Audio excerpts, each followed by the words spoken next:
Black is back. Black is back. Black is back. Black is back. Black is back. Black is back. Black is Black is back. back. Black is back. Black is back. Black is back. And the rallying call is Black is back. And all of those people who wanted to be Comrade Sister Lisa Davis, our vice chair. She usually presides over this process, and you can see why that is the case. I also really want to express appreciation to all of you who have come out. And we have an incredible steering committee. I look at this steering committee, and we are looking at people who've been in the trenches, independent of this coalition for some time now, and who have not been self-serving politicians, the kind, you know what I'm talking about. When I say politicians, I'm not necessarily talking about people who have been elected to office or who've just run for office. But in our community, those forces who occupy these spaces that's supposed to be leaders and who have been involved in just self-serving events and processes. These are like incredible people who have been fighting for our people for a very long time. And I'm really humbled to be in the company of all of you. Someone mentioned how when we first met Sister Nellie Bailey, she was one of the few who was taking on this Barack Hussein Obama phenomenon. You understand?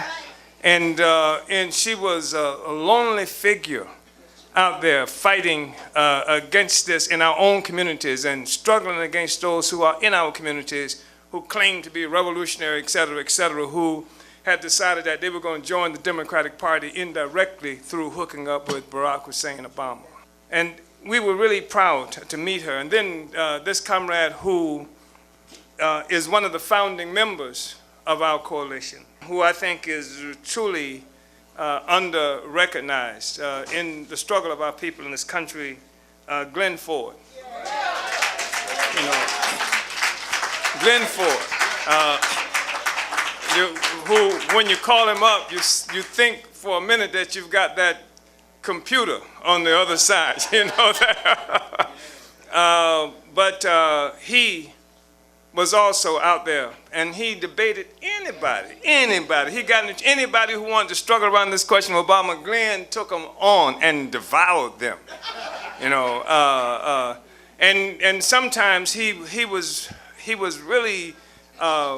really didn't like doing it because some of the people who he was debating were people we respected for a long period of time. You know, these are people who were supposedly our leaders and what have you, and but nevertheless, it was the black man's burden. And Glenn, so Glenn took that on, and you know, Comrade Diop Olugbalo, he. As a member of the African People's Socialist Party, because we always recognize who Obama was. And Obama, you know, really should have fired somebody because when he was running for office, they brought Obama into St. Petersburg, Florida, where he spoke at the high school that I attended. And we were waiting for him. We wanted to greet him. We had a whole group of people to go to that event. That was in August of 2008. And we were struggling around another young brother, 17 years old, who had been murdered by the police in St. Petersburg, Florida. We got a group of people, and one of whom was a white woman who worked in the Solidarity movement. And she wore some clothing that had red, white, and blue in it. When the crew went in, she was the first one, and the person said, well, would you like to sit right here behind? We'd like you to sit right behind the president. And she said, yes, but I have some people with me also. When it popped on TV, Glenn, I was talking to Glenn, he said, what happened? Would you have a spook by the side of the door? I said, yes, Casper, the friendly ghost. And our strategy was to ask one simple question. One simple question. What about the black community, Obama? And that's the first time we saw Obama stutter, because he couldn't respond to that simple question. What about our people, Obama? And this was a critical moment. And we felt it was absolutely necessary to do that, because so many people who claimed to be our leaders, who felt like, well, the people love Obama, etc., and therefore we have to support Obama because he's loved by the people. And like Comrade Glenn Ford said, they used to call that tailing the masses. You understand? And when the responsibility is to lead, because they don't need us if the only thing that we're going to do is just go where the masses, or uninformed masses, might already go, where the masses who are influenced, directed by the leadership of our enemies. What do they need us for if the only thing that we're going to do is join the herd and go into the swamps with them, right? And so we took that on. It was really important to do that, because otherwise we look at the people who we are talking about, nobody would have been there. And I also want to say that this is an incredible steering committee we have, and we've got such great friends, one of whom, Comrade Charles Barron, you know, yeah. And we've known Charles Barron for a while now. This guy, and I say it like that because he was really sacrilegious in terms of his approach to the electoral process and being in office, and he didn't toady and toe the line and do all the things that you're supposed to do, you understand, to be accepted. You know, in New York, he demanded reparations and fought for Queen Mother Moore reparations bill right there in New York. You know, he brought Mugabe when Mugabe was the pariah of the whole Western world. He brought him into the New York City Council and introduced him to everybody, to the shock and dismay of a lot of the people who were occupying those same political spaces. He said, I'm a revolutionary. And he said there's no such thing really as a former member of the Black Panther Party. And I would wish that he would tell that to some of these people running around calling themselves alumni. I don't know how the hell I don't know how you retire from the revolution before it's over, you understand? But Charles, and this is my first time having an opportunity to meet his incredible wife, Inez Barron, who,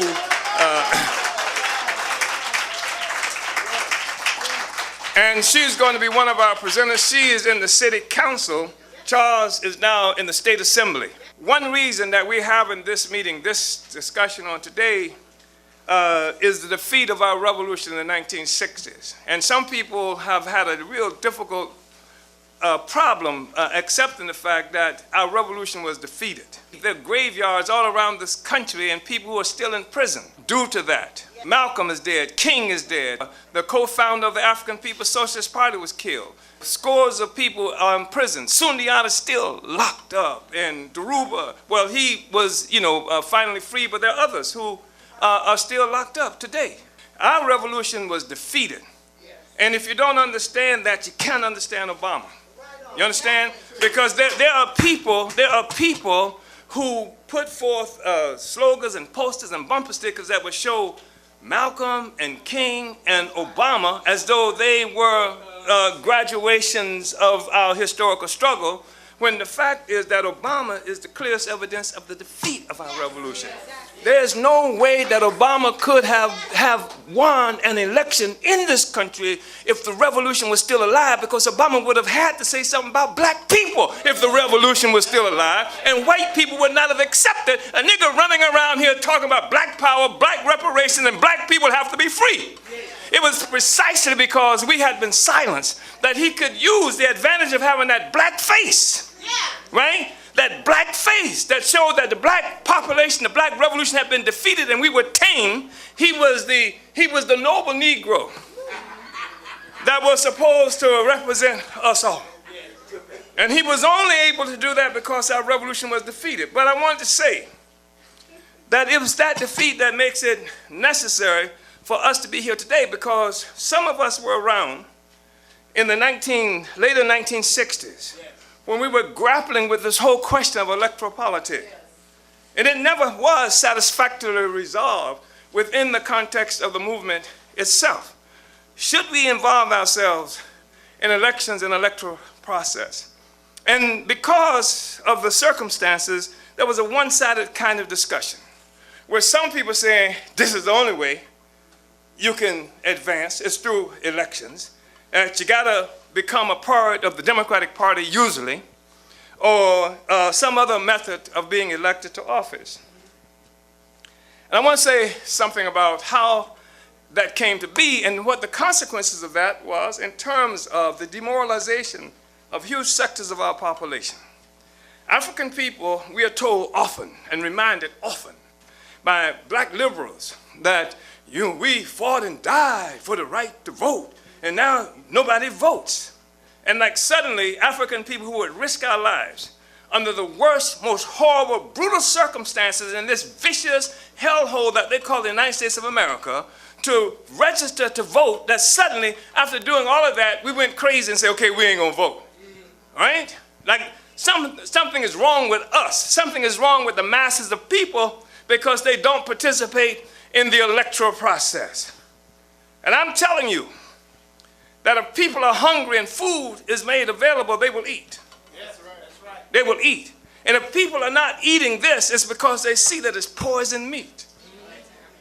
And so what it is that we need to talk about, in my view, I think to really clarify this question, is that we fought an incredibly serious struggle by ourselves. Yes. Yes, there were 2 or 3, 5 white liberals, what have you, and 1 or 2 were collateral damage, in this process. But black people, we fought it. We fought these struggles. We risked our lives in Mississippi and all these other places throughout the South and in other areas of this country. Black people did that. And it was an incredible struggle, incredible movement that forced revolution onto the agenda in this country.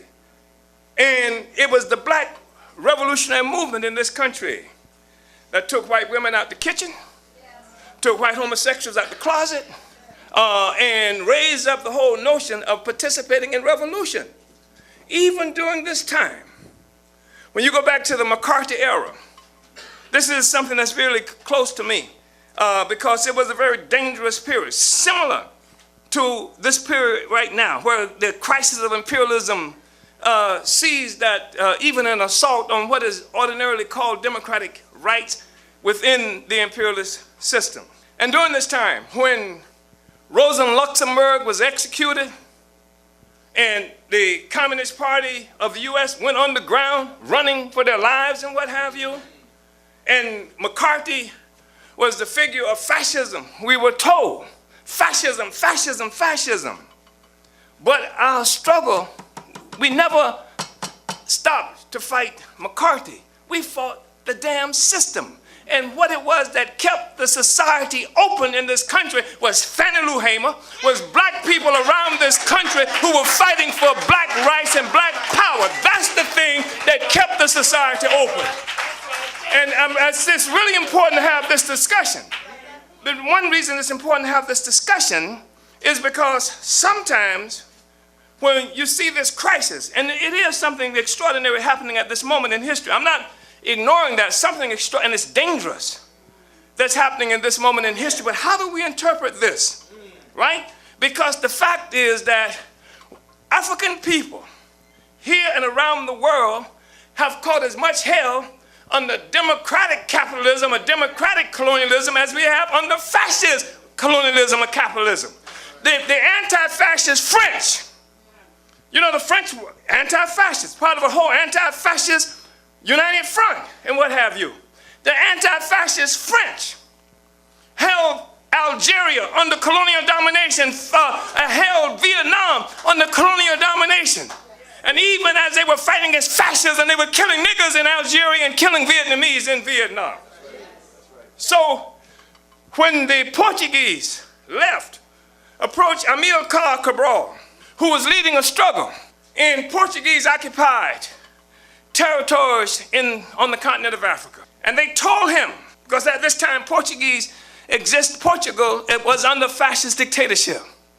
And they told him that what has to happen is that you have to struggle against fascism, because if we defeat fascism in Portugal, they told him, then colonialism was collapsed. And Cabral said, I don't know about that, but I know this.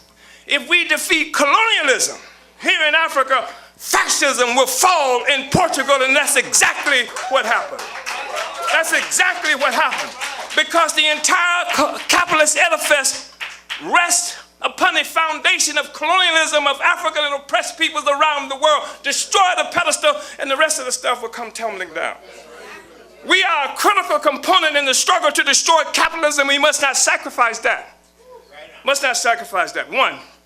The other thing I just want to say, I'm having this problem breathing. I didn't know I'm still having. You know, they killed Dorothy Lewis. When she came from Cobra, she was also the first fundraiser for the coalition.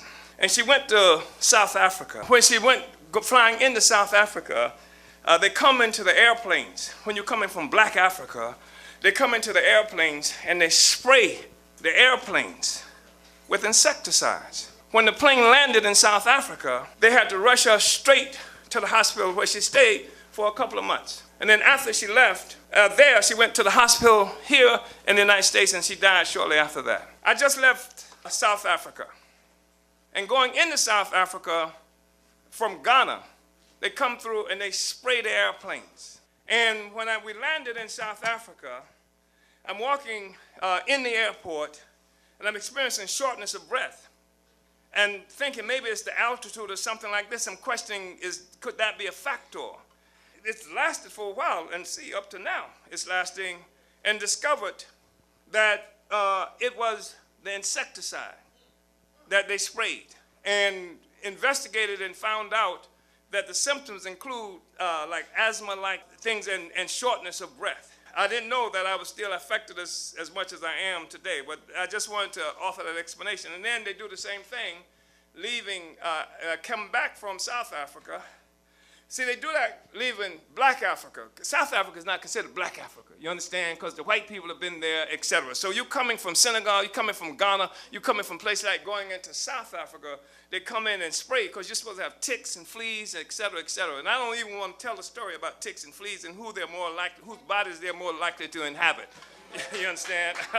And I mean that literally, you understand?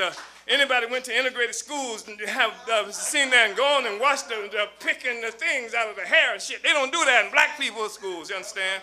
So, you know, I didn't know that I was still experiencing it to the extent that I am experiencing it. But I wanted to say that here's what we have. We talk about the defeat of the Black Revolution of the 60s. This was an incredible moment in history. It wasn't just an incredible moment for Africans here, but around the world. And guess what? It was a moment that the Chinese characterized as a period when revolution was the main trend in the entire world. Every place you looked in the world, peoples around the world were trying to get from under the boot of white power, whether it was US, France, and any of the other colonial powers. From Vietnam to South Africa, to Detroit, Michigan, everywhere we were engaged in that struggle. And in 1965, that's the year that universal suffrage was won in the United States. 1965, the Voting Act's right was passed. Everybody can vote, right now. And that didn't come easily, did it? No. Churches were bombed just to try to join the Democratic Party. You're just registering to join the Democratic Party. They bombed churches, they terrorized our communities, they assassinated leaders, they clubbed people, they put water hoses on children, cattle prods, they did the most horrible, horrendous things to us. And so in 1965, they grant the Voting Rights Act. Now everybody can vote. But at the same time frame, what they're doing is killing off the revolution. Malcolm is assassinated. Not too long after, King is assassinated. Fred Hampton is assassinated. The Black Revolution all around this country being wiped out. So now that you can vote, you got nothing to vote for. Listen to me. Listen to me. They've eradicated the damn program. When Malcolm was saying the ballot or the bullet, he was advancing a revolutionary program. He was saying that we should control the communities that we live in. You understand? We should control them. We should control the communities that we live in. And even King was talking about a poor people's campaign, unleashing the masses of the people involved in this struggle. And the Black Panther Party had brought revolutionary politics into the very bowels of the country, into the housing projects, and mobilizing the most serious and defiant and deadly force in this country. And they killed it. And then you could register now. They wouldn't kill you for joining the Democratic Party now. So the only program that we end up with is the program of the Democratic Party.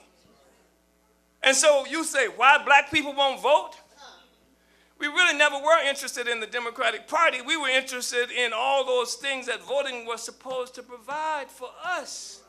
That's what King talked about. That's what Malcolm talked about. That's what the Panthers talked about. That's what Jomo and the organizations in SNCC that I work with talked about.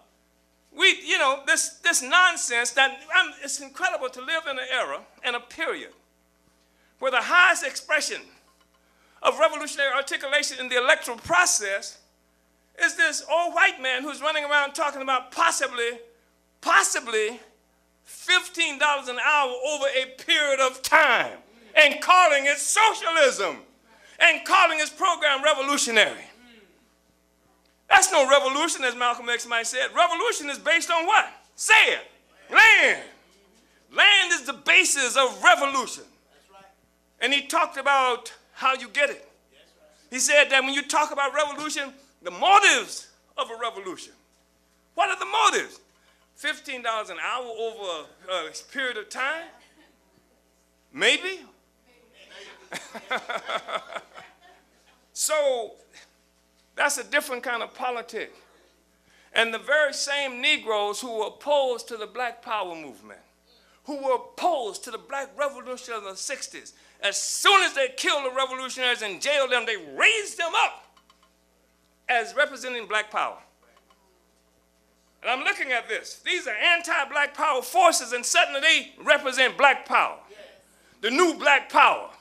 The Negroes who have been elected to office represent Black Power. So now, what we have done through this magnificent coalition, and this is an extraordinary coalition, comrades, because this coalition has defied all expectations, all the trite that we've heard about what coalitions, black people can't get together, etc. And we've even talked to people. Glenn knows there are people who I call who are not here today to have joined this coalition. I mean, I got cussed out by one guy. He couldn't, why don't you just say, I can't do it because I support Obama? You understand? Which was the real question. That was the real question, because at this time, we formed the coalition in September 12th, 2009. And then we say, this is September 12th, 2009, said we're going to have a national demonstration against Obama at the White House on November. Is that right? And so I'm calling these people up. This brother cussed me out, real brother in New York. Used to be a big-time leader. You know who I'm talking about, Charles. Cussed me out. I said, brother, all you got to do is say that you support Obama. And another brother who's been very dear, close to me for years and years and years. I called this brother and asked him to join the coalition. He talked for 3 hours. I still don't know what the hell he was talking about. But he didn't join the coalition. You understand? And that was a critical question. I'm so happy that the coalition was born at this very moment, because that was a critical question. And they couldn't do that. And so we've defied all this nonsense about black people can't get together, and we haven't created any kind of criterion of that to eliminate people. The coalition is based on some pretty broad principles, but close enough to say that it's based on self-determination. That if you ain't for self-determination, you're in the wrong house. There's the NAACP office. Can somebody get the address? But this is about self-determination.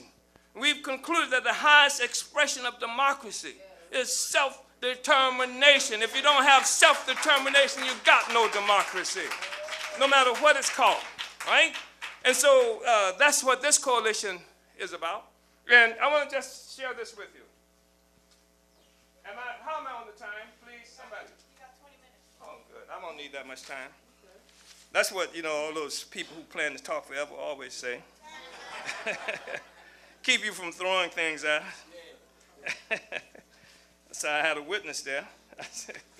I heard a witness. But the coalition is based on principles of self-determination. It's based on anti-imperialism. It's based on anti-annexation. It's based on opposition to economic strangulation. I'm looking for the principles of unity because I think there's something else. And it is genuinely a coalition. It doesn't try to substitute for any organization out there. The coalition is not a substitute for your organization. You don't lose your identity when you come into the coalition. And what happens is, let me just share this. We say principles of unity. Henceforth, we will define the character of the coalition as anti-imperialist. Further, we unite with the principle to fight against imperialism in all of its manifestations, such as colonialism, neo-colonialism, Zionism, military occupation, proxy wars, and economic embargoes and trade restrictions. Equally as important, we recognize and agree that there is an undeclared war devastating African people in the United States. 2, we agree with the principles of equal democratic representation and voting rights of the organizations within the Black is Back coalition. You're talking about a steering committee here. Every organization and institution that comes into the coalition occupies a position in the steering committee. That is the leadership of the organization. 3, we agree to respect the ideological differences between the organizations of the coalition. We agree to resolve our disagreements through a democratic voting process. So don't wait in the dark with a sawed-off baseball bat to resolve any question. We can make a motion here and resolve it otherwise. We stand in solidarity with the anti-imperialist resistance occurring all over the world, and that's really important because up until the existence of this coalition, we saw like most of these so-called peace movements, anti-war organizations, they just call for peace. That's like stopping in place, more or less. We say that we don't want peace on the plantation. We don't want peace. We don't want an imperialist peace. We don't want an imperialist peace. We say unity with the oppressed, unity with the colonized, unity with the Palestinians in the struggle against Zionism and U.S. imperialism. We say unity against the people of Afghanistan who are fighting against U.S. imperialist deadly war. The peace that we want is a peace that results in the defeat of imperialism. You can't have it any other way. You ain't gonna have no peace unless it's George Bush was for peace. He was. He just didn't want nobody fighting back. You don't fight back, that's peace. Yeah. We agree that African people worldwide must have self-determination, and that the oppressed peoples of the world must have self-determination as well. We agree that African people worldwide are due reparations from the colonial imperialist powers of the world. And there are several demands here that people should take a look at them. And some of them are reflected in the National Black Agenda that we've established moving from the coalition that we will be talking more about in this meeting. So this is what has informed the creation of this coalition. And people came into this coalition initially, especially when we first formed it, because of the terror that was open and naked that was being waged against the people, even under the Obama regime, where Muslims and what have you were being kidnapped off the streets and stuck into secret prisons and things like that. And of course, Guantanamo Bay, occupied Cuban territory, is still used as this prison that tortures and keeps people because they're Muslims and Arabs and what have you locked up. And so when we founded the coalition, we found that many Muslims joined initially. Other people joined. There was an incredible brother who joined out of North Carolina, who at the time was the second I think, vice president of the NAACP there. And some of you may remember this brother joined the coalition. He stayed there for about 30 seconds because he came under such fire by the rulers in this country. They terrorized that brother and said that he was hooked up with the coalition. Some of us were relatively well known to them and you know what we represented in the world, and so he couldn't hang. But people came. Some people were informed by their religion. When I was growing up, I was a Christian, and I was a Christian because I grew up. My grandmother, at that time, Africans became Christians in this country because Christian appeared to be the religion of the oppressed. I said, go down Moses, way down Egypt land, tell O Pharaoh, let my people go. And you didn't hear that song in the damn white Baptist churches. That was African people who saw Christianity as a religion of the oppressed, and so some people were informed by their religion. Some people as Christians, some people as Muslims, and others came in as Pan-Africanists and nationalists and communists, etc. So the coalition, was characterized by, really diverse group of forces. And we didn't tell anybody that you can't be a Christian or you can't be a Muslim. All you have to do is unite with these basic principles that we have. And then when the coalition comes up with different programs and campaigns to unite with these campaigns and programs that we all vote on, that's all that had to happen. And that's what we did. And so I'm really proud that the coalition, what is it, about 8 years now, Glenn? About 8 years. We ain't supposed to be here because black people don't get together. Can't get together. You understand? And here we are. And there are differences in the coalition. But some of the differences are here because of ignorance. I say, when we first started, we didn't know each other, right? We hadn't been around long enough to know each other, and we know a whole bunch of crooks in the movement, so we got to figure out who's crooked here. You start out, you're waiting for the shoe to drop, so we didn't know each other. And over this period of 8 years, we've developed, great relationships, and more people have joined the coalition. I'm happy to say that.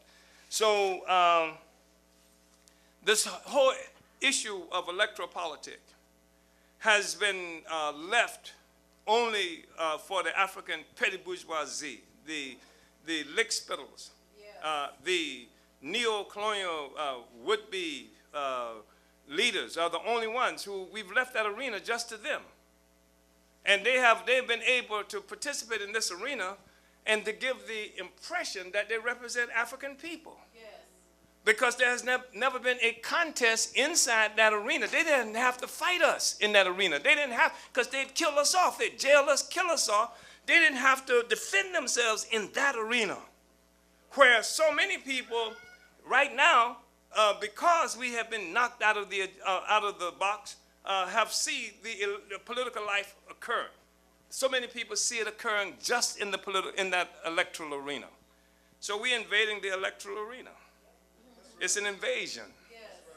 It's an invasion, and we're armed to the teeth with the demand for self-determination, for black power, for reparations, for end to gentrification, for the thing that neither the Democrats or the Republicans can talk about. None of them can talk about this. And I think also we're armed with the sense of integrity. Yes. And speaking of which, I just wanted to pass it on. This is a great building, don't you think?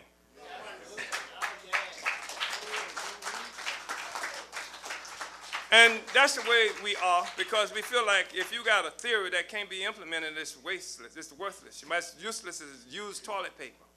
You know what I mean? And so this is just a more recent thing. And this is important because this is the front line. I don't care what anybody says, that Ferguson, St. Louis is the front line. This is where the new emergence of consciousness and struggle. And it didn't come from university professors nor college kids who knew how to write hashtag Black Lives Matter. Didn't start there. It started on Canfield Drive with those young African working class forces who fought in the streets with the police and with the tanks and everything that they brought out there. That's the thing that brought these other forces into this city. And it was a revolution. It was a movement that was hijacked. Black Lives Matter and Hands Up, Don't Shoot hijacked the struggle. The people were not saying hands up, don't shoot. The thing that brought me to Ferguson was when they said in the news that the people who were fighting the police were saying, kill the police. That was the slogan. It was unambiguous. Kill the police. I said, pack my bags.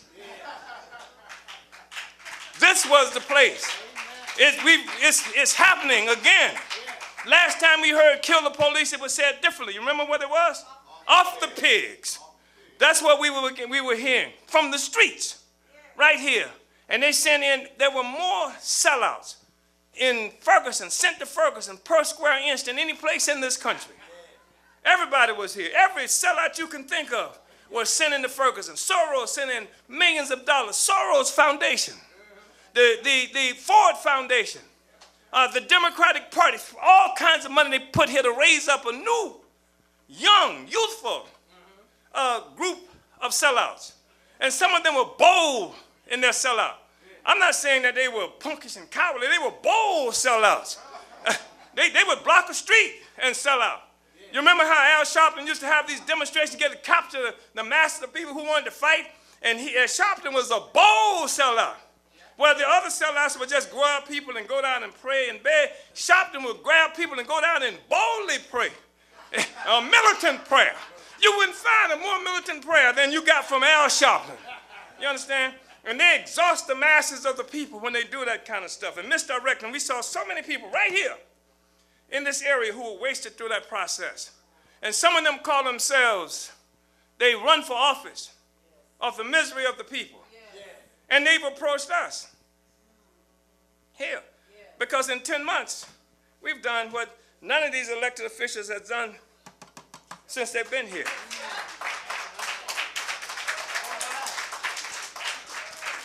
And they've approached us. And they say, we can make the buildings go down, just use these particular contractors here, and you can we'll get a kickback, and we'll give a kickback to so-and-so. That's all you got to do. And so we kicked them back. Yeah. We kicked them back. Yeah. Yeah, we don't play that. We don't play that. And, you know, they come and then they got some guy who looks like some thug, some muscle who's with them. Who the hell you think you're dealing with? Somebody give them the address to the NAACP. You understand? You know, you don't come that way with us. That's totally unacceptable to do that kind of stuff like that. We're going to be here. And the people are going to have the advantage of an opportunity to build a real, genuine movement that can take back our resources. Because this city is under assault in a way that's deep and profound. Comrade Sister Nellie was talking about some of what's happening in terms of them taking the properties, etc. But there is a giant spy station that's being created in the middle of the African community. You know, some of the property, buying up the property and putting a giant spy station right here. And then Africans can be contractors, or Negroes got to now fight to be a contractor to get the contract from the white man so that we can build a spy station. That's an instance of throwing poison meat to a starving person. You understand? The only way you can get a contract is to betray the masses of people around the world. We don't do that. And you should see, you know, I'm sorry we only showed that little brief period, the thing with the video, but the work that we've done to bring African contractors into this process and who could work with some kind of dignity and integrity, and they love this program. And they did things for this project that they never would have done under any other circumstance because of the unity with the project. Yes. We participate in the neighborhood associations. And the neighborhood associations want this Black Power blueprint. Because all they've been doing all this time with the Negro politicians is talking about and have a wish list. Right. We don't wish. We do plans of action. Yeah. You understand? We don't wish. We do plans of action. You understand? So Yeah, we are practical revolutionaries. And we need to unleash, again, the capacity of our people and free them from this drudgery that's imposed by this entire criminal electoral process that functions as mass opportunism. Opportunism is when you sacrifice the long-term aims of the revolution for the short-term interests of a sector of the petty bourgeoisie. And the petty bourgeoisie, they just want to get elected. They don't give a damn about the liberation of the people. That's why we say it's opportunism. That's why they kill off the revolutionaries, and then they bring these forces into the process. That's opportunism. They brought opportunists there. And they would tell you, well, you can't put that. If you say this, you can't get elected. Hell, our objective is to make a revolution, not get elected. You understand? And if we can get elected in the process of making a revolution, right on. But we damn sure are not going to sacrifice the ability to get elected make the revolution to get elected. No. So anyway, this is important. And we want to make the electoral process accessible to the masses of the people. It's been in the possession of this narrow group of elite Negroes in our community who are tied in some way or another to capital. We want to make it accessible to the masses of our people, to the activists, to the people who are really honest, trying to make stuff happen. And then we want to make accessible to a people a real national black agenda for self-determination, so that you don't have Negroes. Every person who runs for office is running for the people. I'm doing it for the people. You understand? Based on what I think, et cetera. So this coalition initiated a year-long process. And Khaled did his bit over there in Pennsylvania.